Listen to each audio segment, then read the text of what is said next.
ನಮಸ್ಕಾರ, ಅಶ್ವವೇಗ ಡಿಜಿಟಲ್ಗೆ ಸ್ವಾಗತ. ನಾನು ಸವಿತಾ ರಾಮಚಂದ್ರ. ಎಲ್ಲರ ನೆಚ್ಚಿನ ಮಲ್ಲೇಶ್ವರದ 9ನೇ ವರ್ಷದ ಕಡಲೆಕಾಯಿ ಪರೀಕ್ಷೆ ಇದೇ ತಿಂಗಳು 8ನೇ ತಾರೀಕು ಚಾಲನೆ ನೀಡಲಾಗುತ್ತಿದೆ. 3 ದಿನಗಳ ಕಾಲ ಈ ಪರೀಕ್ಷೆ ನಡೀತಿದ್ದು, ಕಳೆದ ವರ್ಷದಂತೆ ಈ ವರ್ಷವೂ ಪ್ಲಾಸ್ಟಿಕ್ ಮುಕ್ತ ಪರಿಸರ ಸ್ನೇಹಿ ಪರೀಕ್ಷೆ ನಡೆಸಲು ತಯಾರಿ ನಡೆಸಿದೆ.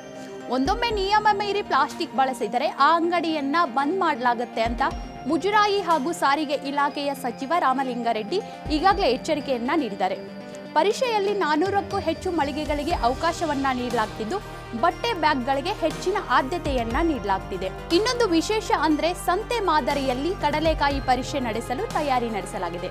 ರೈತ ಸ್ನೇಹಿ ಕಡಲೆಕಾಯಿ ಪರೀಕ್ಷೆ ನಡೆಸಲು ಕರ್ನಾಟಕ, ತಮಿಳುನಾಡು, ತೆಲಂಗಾಣ, ಆಂಧ್ರ ಮೂಲದ ರೈತರಿಗೆ, ಬೀದಿ ಬದಿ ವ್ಯಾಪಾರಿಗಳಿಗೆ ಅವಕಾಶ ನೀಡಲಾಗುತ್ತಿದೆ.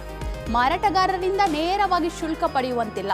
ಹಳ್ಳಿಯ ಸಂತೆಯ ಮಾದರಿಯಲ್ಲಿ ಮಧ್ಯವರ್ತಿಗಳು ಇಲ್ಲದೆ ನೇರವಾಗಿ ಗ್ರಾಹಕರು ಕಡಲೆಕಾಯಿ ಮಾರಾಟಗಾರರಿಗೆ ಅವಕಾಶವನ್ನ ಕಲ್ಪಿಸಲಾಗುತ್ತಿದೆ. ಇದಾಗಿತ್ತು ಇವತ್ತಿನ ಸ್ಪೆಷಲ್.